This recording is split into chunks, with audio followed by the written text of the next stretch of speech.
There are 40 to 50 homicides daily within the United States, 94% of which are the result of gang and domestic violence, burglaries, and robberies gone wrong. Only 6% are the result of psychopathic or serial murder. So what would cause an individual to kill another human being? And is their inclination to do so caused by some genetic predisposition? Could we all carry the capability to murder? Join us today as we discuss the psychology of murder, as we attempt to understand why and how a seemingly average person can become capable of homicide. I'm Matt Sullivan, and welcome to Crime Dive.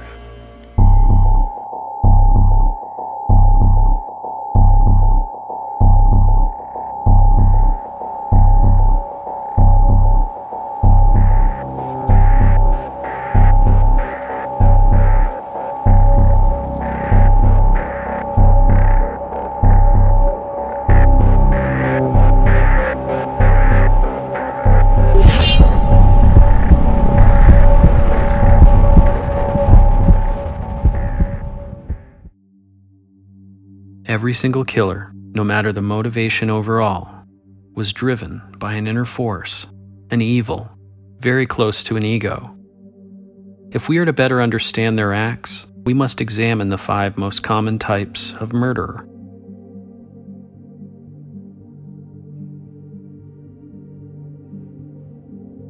The first type of killer are those who have some form of dissociative mental disease. Typically, it will manifest with symptoms affecting memory, identity, emotional or delusional senses of self. These perceptions will poison the character of the individual to the point where they are overtaken by their own psychosis. These individuals will often suffer a partial or even full break with reality.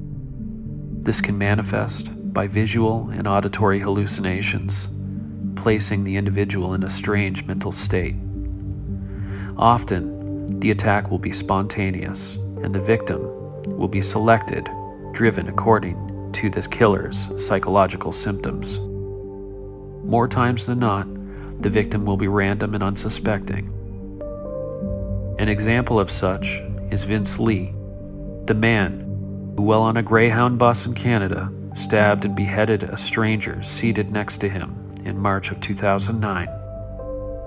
Mr. Lee was caught in the grips of a deep psychosis at the time of the brutal slaying. He was incarcerated in a sanitarium for a couple years, but was found not criminally responsible by way of insanity. He has since been released and is currently permitted to live alone in public with little to no supervision.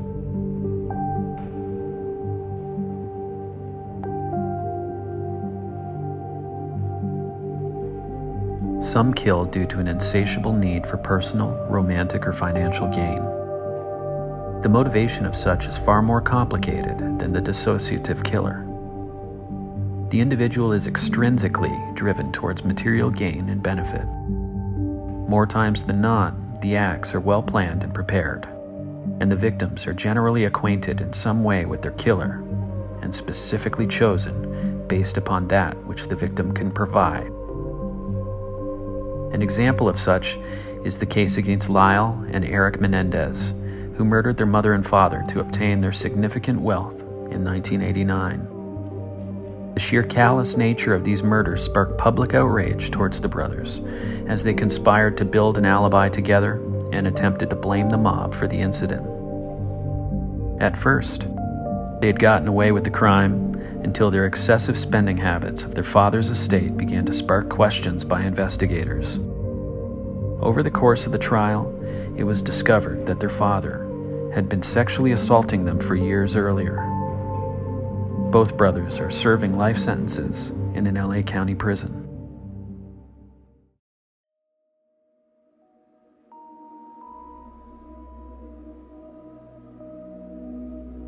The hedonistic killer is one geared towards intrinsically sadistic and sexually gratifying crimes.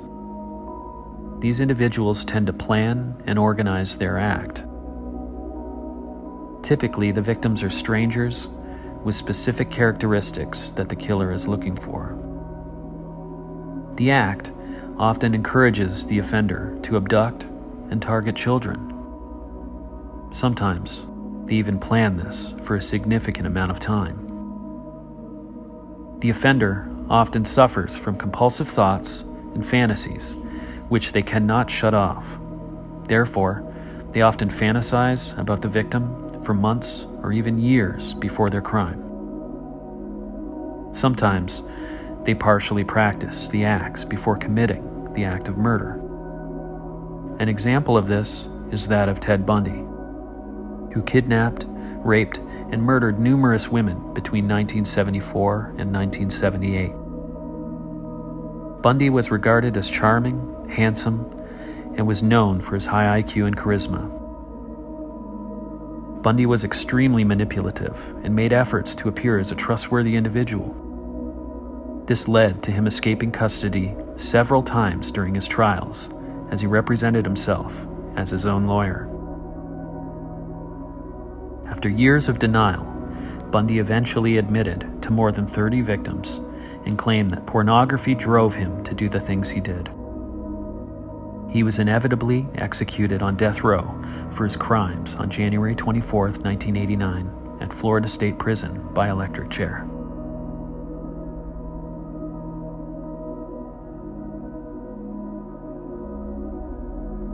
The fourth type are known as disciple killers.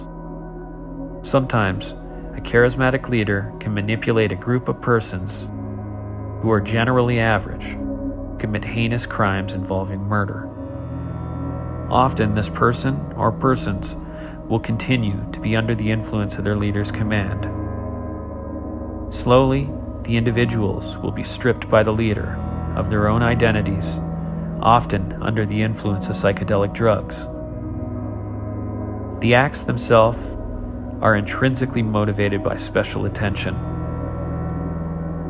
The leader will use this to demand proof of loyalty, often claiming a messianic or prophetic claim. The acts are often planned meticulously and thought out. The victims generally are chosen and are often strangers to their murderers. One example of this type are murderers Susan Atkins, Tex Watson, Linda Kasabian, and Patricia Krenwinkel, who on the evenings of August 8th and 9th, 1969, entered the homes of director Roman Polanski and Lino LaBianca in Benedict Canyon in Los Angeles. On the first night, Polanski's then pregnant wife, actress Sharon Tate, and her friends were slaughtered. Atkins then used a towel soaked in Tate's blood to write the word pig on the door. When police arrived, it was reported to the news that there were bodies strewn across the lawn and bloody footprints exiting the property. Stephen Parent, a friend of a tenant in the back guest home, was also brutally murdered while leaving the property. Many have speculated the reasons as to why Manson ordered this killing, sharing theories as crazy as a race war to vengeance on a producer that pissed him off. On the following evening, they broke into the home of Lino LaBianca, killing him and his wife. At both locations, the victim's blood was used to write slanderous words somewhere on the walls of the property. Each offender was subsequently captured and convicted. Manson, who was originally given the death penalty for his role in the crime, was inevitably sentenced to death when California ended capital punishment. Both Manson and Atkins are currently deceased and died in prison, while the rest are serving their life sentences for their crimes.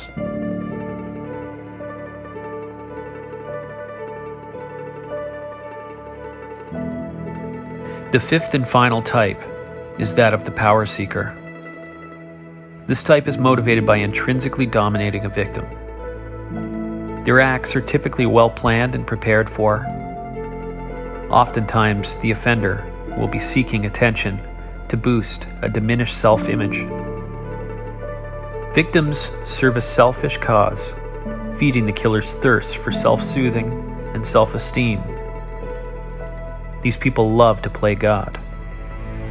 The act of controlling victims can overcome any ethical conundrum the killer might have.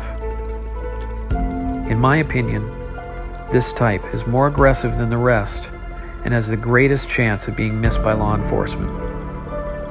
These individuals are obsessed with the act to such a level that they become consumed by their need to herd and brutalize victims who fall for their compulsive lies and manipulation.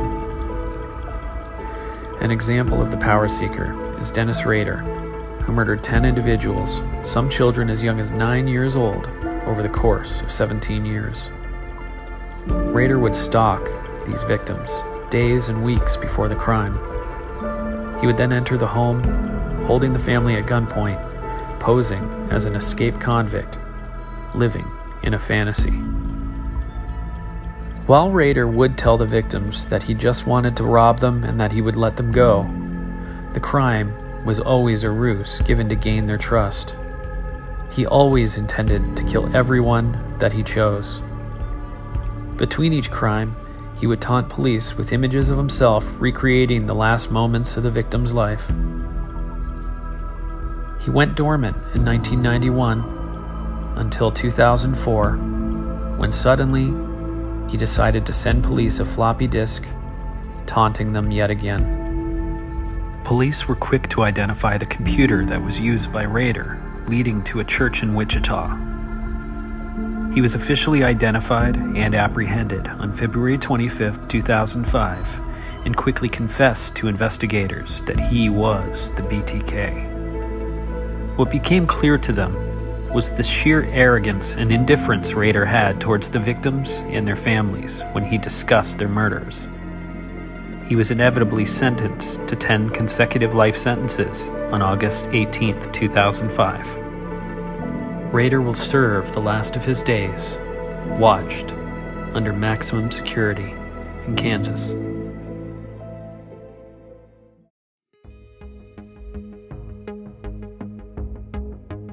No matter the type of murderer, we must understand that these types are not entirely black and white. These are fluid, plain and simple. There are hybrid killers like Israel Keys and others, who are certainly a combination of at least two types. For them, killing quantifies their fantasy. They feed it and they cradle it until it's too late. In the end, a killer is just that, a killer. They strip away the safety of life and have chosen, no matter the medium, to take life from a person and play God. If you believe in the works of Crime Dive, please feel free to follow the link to donate to our PayPal. We are in dire need of microphones, a mixer, and other video and sound equipment. Comment below which case you would like to see Crime Dive cover. Kate and I would like to put out the best content for you. So if you can help out financially, then please go into the description and follow the link to our PayPal. Thank you so much. Please like, share, and subscribe if you haven't already.